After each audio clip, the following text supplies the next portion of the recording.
Okay, so, you know when you're sitting at your desk at 10 o'clock at night on a Wednesday trying to squeeze out just one more idea? Well, these times hit us all. Every creative will go through sitting at that desk going, oh my God. Okay, so what I'm going to do today is I'm going to talk you through chance, fortune, fate, and luck. And what are those hidden mysteries around creativity? In fact, my mission today is to actually get everybody to leave this room with one more chance than they came with. So, my name's Lizi Hamer, and I'm basically going to talk you through a world of creative, and just exactly how you get from a direct mail brief to the end creative. So, just imagine it's Christmas time again. We've all had it, a direct mail brief. Yep, you've got to write to people and tell them that it's Christmas time, and RSPCA are going to need some funds. This happens time and time again. In fact, every year I write this brief. So this year we go, right. We know over the last few years, it's actually the long, lengthy letters that these people love. They love being able to really get to grips with exactly what's been happening that year. So we're not going to do that. We're actually going to cut a letter in half. I remember going to my boss and he was like, what? Hold on. I don't think this is quite right. We're like, well, we're going to tell the story of an animal. So we invented Franklin, and we told his entire story, so start to finish. And then what we did is we chopped it in half. So a little bit of white on white here, but this is his letter. Now the letter stops halfway through, right at a poignant moment when you're not sure if the animal's going to live or die. And what we've done is we've said, without you, this is the end of their story. So we directly asked for a donation. And if you donate, you get the second part of the story. You get the rest, the continuum. Thank God he didn't die. I'm not giving the game away. Okay, so we've got the DM piece. That's fine. It's a DM piece. But what we did, being sort of slightly over keen, we decided that we'd actually turn around to the client and say, what if we could do a direct mail video? What if we could take over YouTube and we could use the same principle? We could give the first half of the story and then actually say to watch the rest of it, to watch the next bit of the video, you've got to donate. So we get very excited. We go to the client. We're like, okay, direct mail video. Trust me, it's going to be a winner. And the client's like, sure, go for it. Okay, great. Oh, hold on. Right, we've gone from writing a letter to suddenly having to make a personality. Like, what does this character sound like? I mean, how are we going to get an animal? Should we film a real one? What's going to happen? So we did actually kind of dig ourselves into a little bit of a spot. Plus, knowing that the campaign was going out, we had a very short life of how much buzz we could kind of generate on this.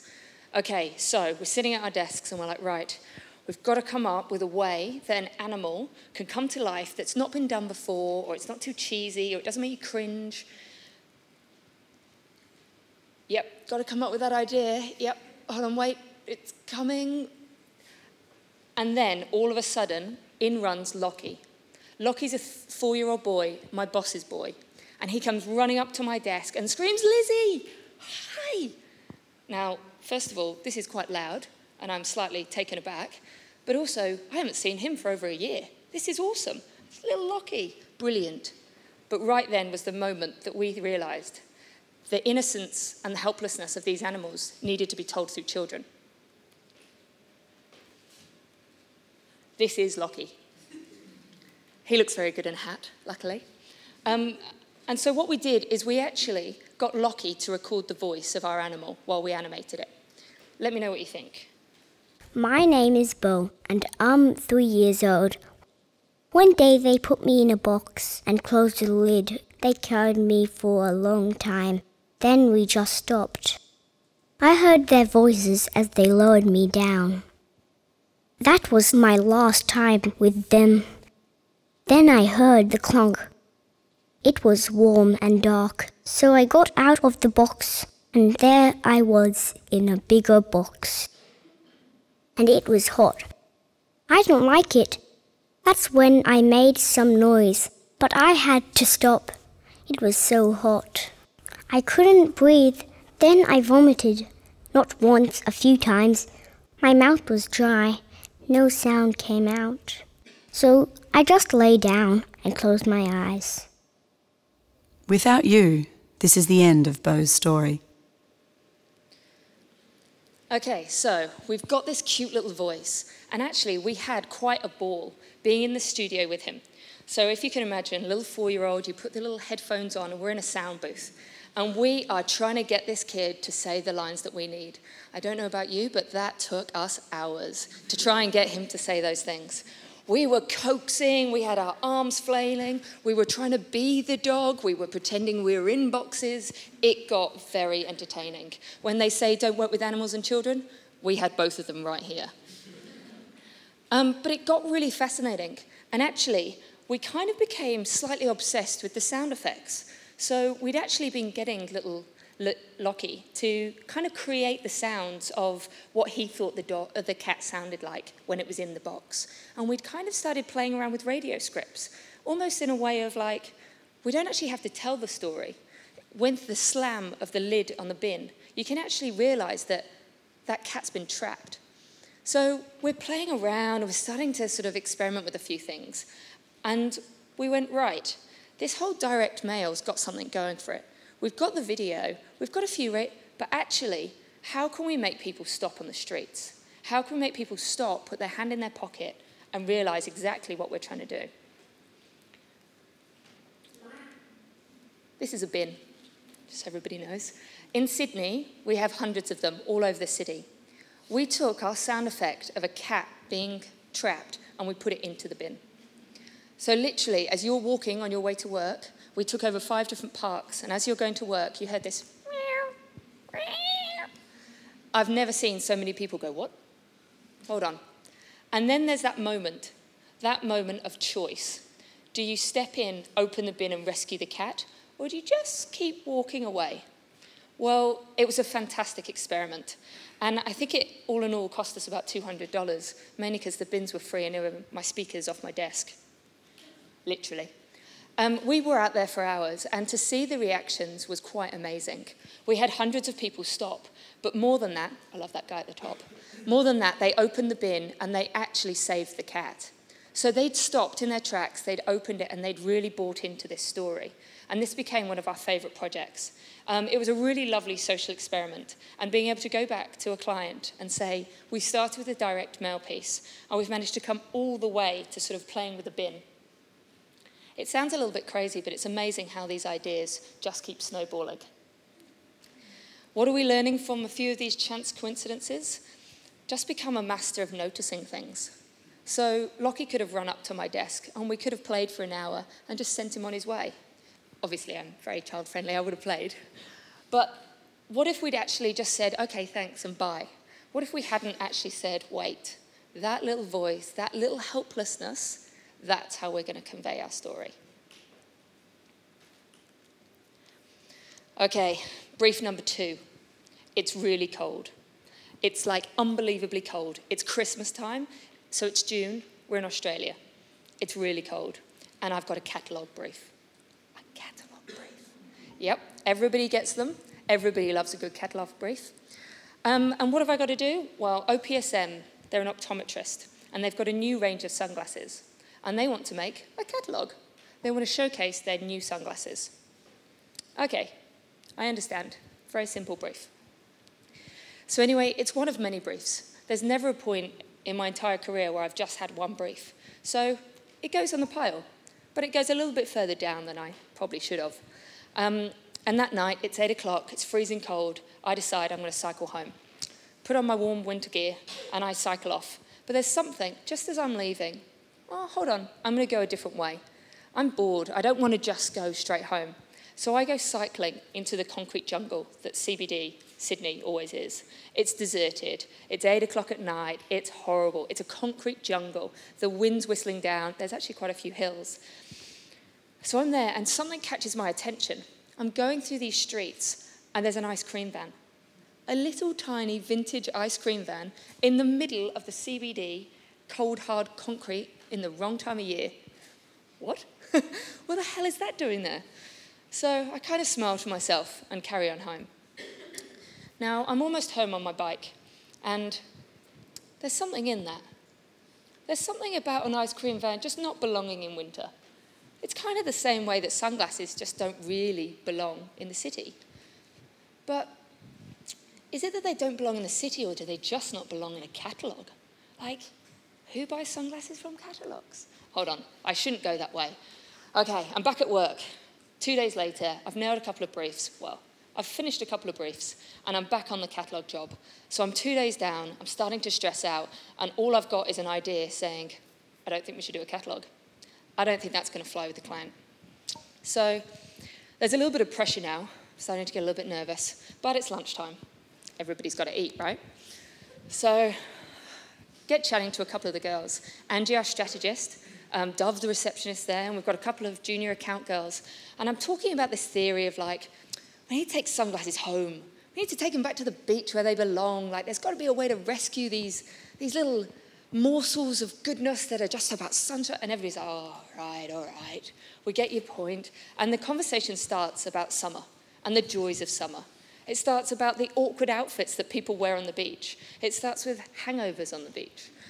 There's lots of conversation going on around kind of everything that happens on that beach and how much a part of it is the Australian life. Okay, this has got me thinking. I grab Angie, the strategist, and I kind of go, look, I think we need to just push this a little bit further. I want to take the glasses to the beach, but I don't want models to wear them. I want real people to wear them. Like, let's give it a go. Let's get all the shapes and faces that we can. So we decide that actually that's exactly what we're going to do. We're going to go back to the client. We're going to absolutely convince them that they have to take their sunglasses to the beach, and that's where we'll do all the photographs. But this is pretty hard. So catalogues are kind of the way that people, especially around Christmas time, they get their money. So it's going to be a challenge, and I need something that's going to make them fall in love with this idea. I need something that's just going to make them get it. The ice cream van. Okay, so let's make this iconic. Let's stop thinking about this as a catalogue. Let's make this a summer trip. Let's make this a tour. Let's take the ice cream van and the sunglasses on tour. So we did. We managed to convince a regular catalogue client to fill an ice cream van. In fact, we bought a vintage ice cream van, not dissimilar from the one I saw. We decked it out with the sunglasses, and we went to the beaches. And what we did is we said, you can come have a free ice cream if you try on a pair of our glasses, and we'll get a pro photographer to take your photo. This was hilarious. We got all sorts of shapes and sizes. And this stopped being what was a catalogue. It turned into a digital catalogue. That's the way that the client could justify it. But it became huge. It was wonderful. We hit 12 beaches. And actually, it was so successful, we were asked to keep going. We ended up going to sort of 18 different beaches over a period of sort of 3-4 days at each. And we took photograph after photograph. You can just see a few of the kind of faces, shapes, and smiles that we captured.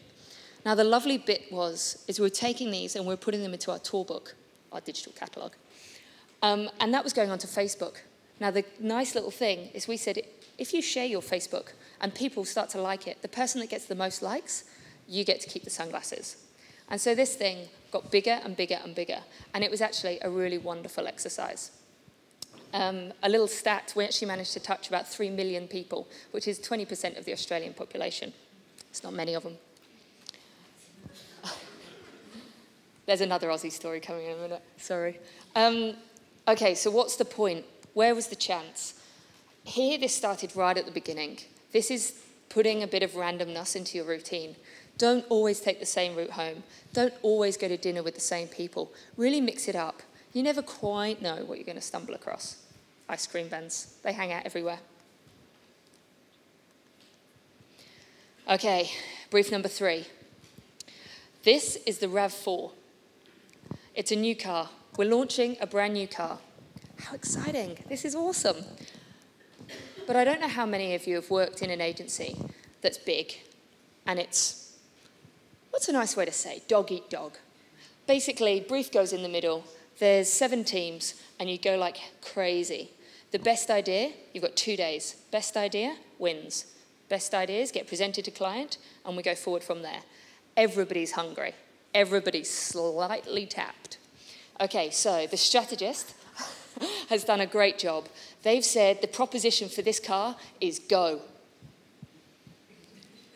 Yeah, right, okay. Got to watch out for those cars that don't go. Okay, so we're right, okay, thanks very much for that. We'll go and we'll have a bit of a think. So everybody's been taking notes through the entire briefing. They run back to their desks. Everybody's there and they're tapping like crazy. We've got 2 days. When all of a sudden, Yasmin and I, my female copywriter, we decide we're off. The eyes of these people in the office were huge. They were like, you're leaving? What? Hold on. It's like 11 o'clock in the morning. You can't leave. You're supposed to be here until midnight trying to do this stuff. We're like, well, if the whole brief or the whole sales point is enjoying a car, it's the freedom of the open road, then we should probably go and do that, shouldn't we? So we did. We got in a car and we drove. We drove to the ocean, we drove up dirt tracks, we went down highways. It was an amazing day. Like, I'm not going to lie, it was pretty cool. But the best bit of it is we ended up at the locals pub. So no, we didn't just go to the pub. We found a true blue Aussie locals pub. Now, these guys have got a meat pie in one hand and they're drinking beer like it's going out of fashion in the other. No, I'm not going to talk about if they're parked up or whatnot. So it's a really kind of like Aussie pub, and we sit there. We raised a couple of eyebrows when 2 girls walk in.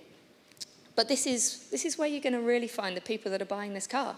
So we sit down, we talk to a couple of the people. We're really enjoying it. Kind of, I can't drink because I'm driving. Okay, sure. And then all of a sudden, one of the guys in the pub taps his mate, finishes his beer and goes, "Keep up, sunshine." He's like, "Come on, I finished my beer. Let's go." And that was it. That was the idea. Keep up, sunshine. Genius. Who knew that these Aussie blokes were just wordsmiths? Brilliant. So we did. That was the entire basis of our campaign. We wrote so many TV commercials, so many print ads, so many radio spots, an entire online strategy based around Keep Up Sunshine. The Aussie camaraderie of like, I'm a bit better than you, like, come on. Like, there's a bit of charm in it, there's a bit of blokiness. The best bit is it went into research on top, and it scored very, very well. In fact, it aced it that year. And I still remember the client turning around and going, "Oh, that's a true blue insight. Which guys wrote that ad?" So, the point of this one is take a chance. The ideas don't happen at your desk. There's always something entertaining out there that you can learn from, that you can experience. Or just go and have a pint with the guys that know exactly what's happening. Okay, I'm not going to waffle on too much longer, but I just need to wrap up with the power of coffee. So, CeBIT is a trade fair for technologies. I'm going to call it a little bit dry. Don't tell Salesforce I said that. So it's in Australia, again, big event, and it's enterprise and it's solutions, and I'm stood in the middle of this huge floor going, why did I take that free ticket from my mate? Maybe there's a better way that I could have had my day off. So anyway, I'm doing a couple of laps, sort of thinking, wow, at least I stand out in this crowd of grey-haired men. Lovely. The tech solutions, they're not really cutting edge. It's no South by, let's say. And I think, right, now's the time, I need a coffee. Yeah, I'm just going to go distract myself in the queue. So I'm stood there, it's a pretty decent queue, everybody else has got the same idea. I'm pretending to surf on my phone, when all of a sudden, this kind of quite scruffy-looking guy with quite bright eyes rocks up next to me and goes, "Hey, is that a Pebble watch you're wearing?" Yep, yeah, it is. It's the Pebble watch. And this is just when it came out. It was brand new. In fact, I kind of have to tip my hat to my wife who ordered the Pebble watch, so it wasn't all me. But I looked a little bit cutting edge at least, and we started this conversation about the Pebble. So the connectivity, how this is going to change our lives. Do we always want to be constantly interrupted? This conversation didn't end in the coffee queue. It just kept going. He was fascinating. What a genius of a guy. So we did the coffee queue. We kept walking around the thing. I don't remember any of that exhibition. I remember having a conversation with a really, really smart guy. A guy that you wouldn't quite necessarily give the time of day to all the time. In fact, a guy a little bit like this.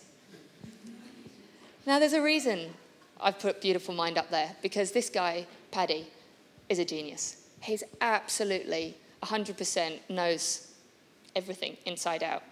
But does he always know the right story to tell at the right time? Does he know exactly what he needs to be doing with his mind, with his brain, with everything?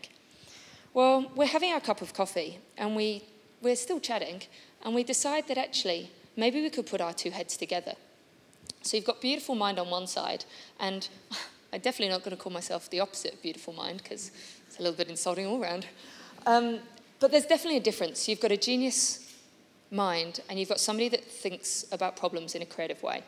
What on earth is this going to entail? Well, this is Fusion Labs. And this is a business that we started after a coffee in a queue in a really dry trade centre.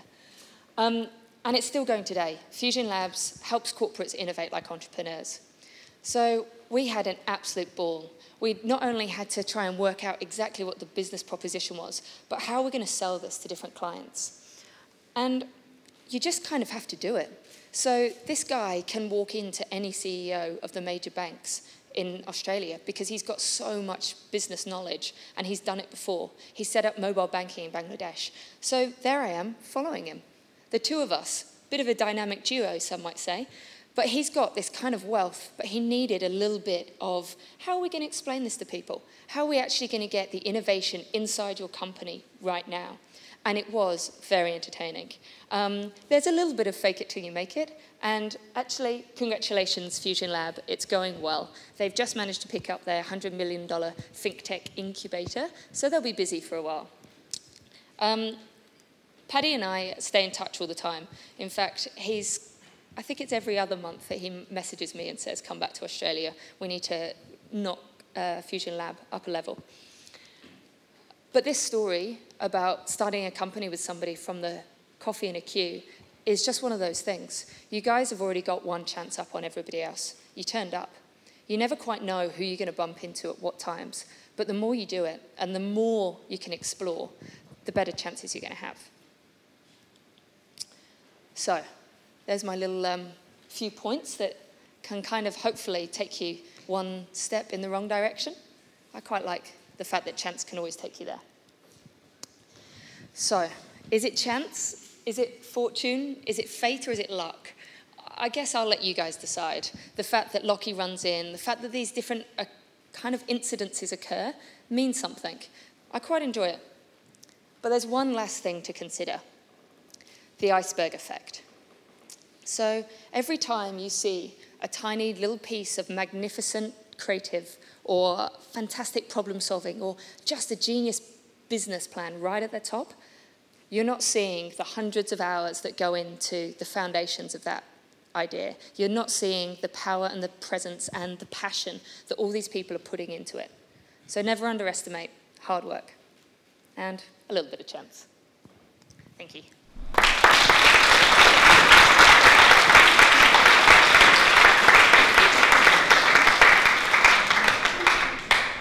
Thanks, Lizzie. So I think we're going to do some Q&A, so you can't go anywhere. That was a very insightful talk on the difference of chance, fate, fortune, and luck. So any questions out there? Hi, I'm Kelvin. Hello. Thanks for your sharing, Lizzie. It's a simple question. How do you separate the noises from the actual light bulb that lights up in your brain, telling you that, oh, this is the right thing to do, rather than all the noises that are coming to you, despite all your randomness in terms of what you're doing to get an inspiration or whatever you call it? So, in essence, how do you differentiate the noises from the spark? It's an interesting one because life is very noisy and there are so many different ways to get information these days. Some of it's gut, So some of it is about knowing exactly which one you should follow and which one you shouldn't. More often than not, I've gone back to clients with what I think is a brilliant idea, and you just can't convince them either. So you need to have a few different things aligned, but it does definitely come back to the iceberg effect. Having done this for years and years and years, hopefully it doesn't show, there's a reason. You start to understand which bits are the bits that are really going to kind of create a little bit of a noise. And if you can get a little bit of sort of human emotion, if somebody can connect with it, you're definitely going in the right direction. Thank you. Great. Anyone else? Hi. I was really curious. You've just started this business, Fusion Labs.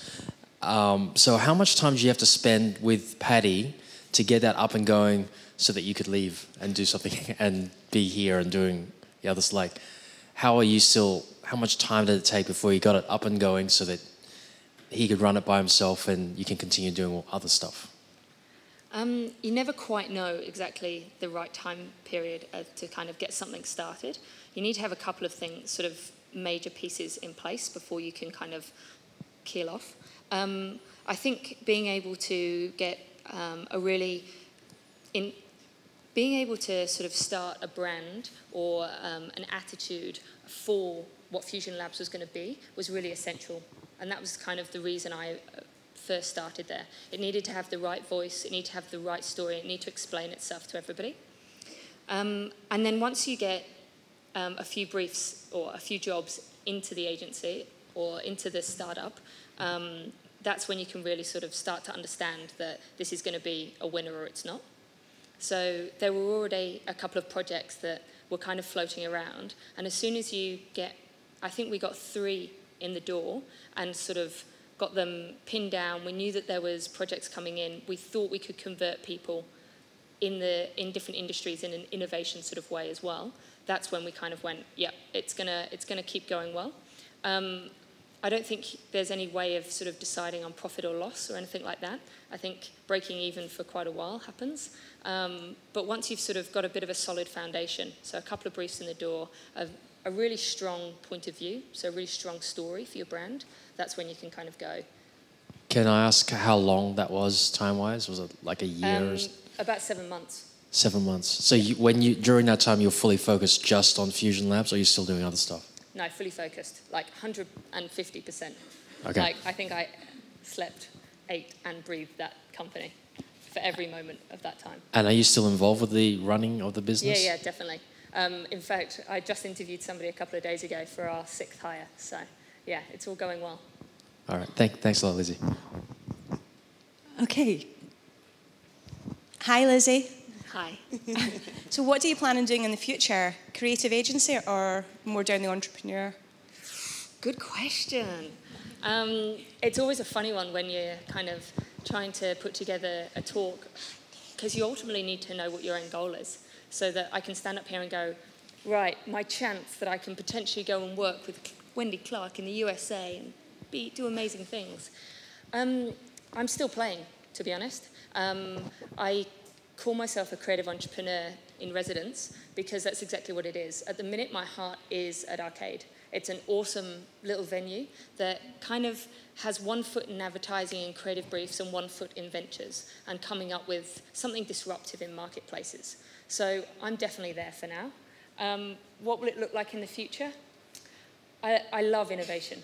There's something about the way that you can look at a business problem and come at it from such a different angle when you're being slightly creative.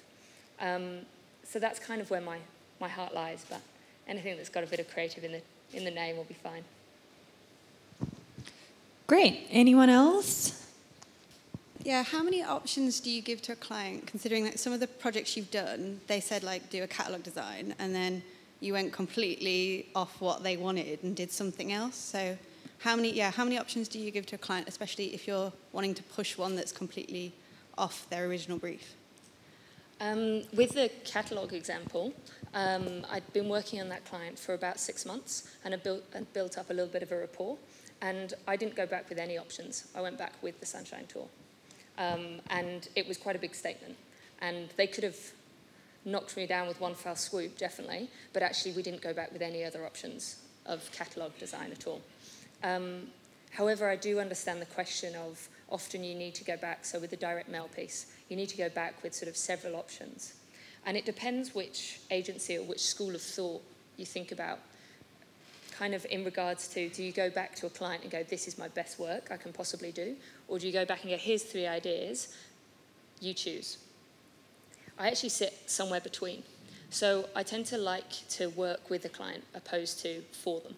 So I'll actually go in and either in the briefing session, we'll start working through what sort of territories and areas they could be. So you're never going to go back with something that they've never inputted to before. Or I'll go back with maybe 5 options, but actually they're all hand stamped.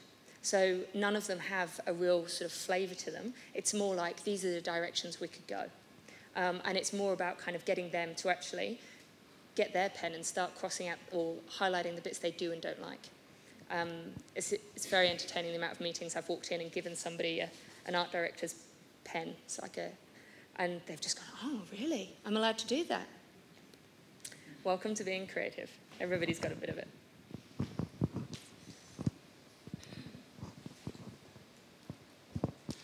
I'm just interested in a small aspect of your RSPCA campaign. And to me, there seems to be a little bit of a sort of moral duality that occurs in that, where you invent a couple of animals that have a couple of narratives associated with them to pull at the heartstrings of your target audience. And I wondered where in your creative process or in the dialogue with your clients that featured, if at all. So we had to go to the RSPCA to photograph the animals. That was a given, whatever direct mail piece we made. And it was actually there that we got chatting to the awesome people that look after the animals. Now, bearing in mind, I had to go to the RSPCA and I'm afraid of dogs. So you can imagine I was like, yep, photograph that one. It was actually talking to them that we found the stories. So the stories weren't made up. They were actually of 3 animals. So there was Bo, Franklin, and Wilson. And Wilson had been tied to a clothesline.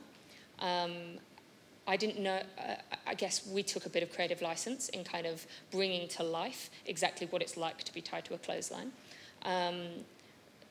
Franklin, Wilson, and Bo the cat, again, had been rescued from a bin. So very, very similar to sort of the UK story of a woman putting a cat in a bin caught on TV.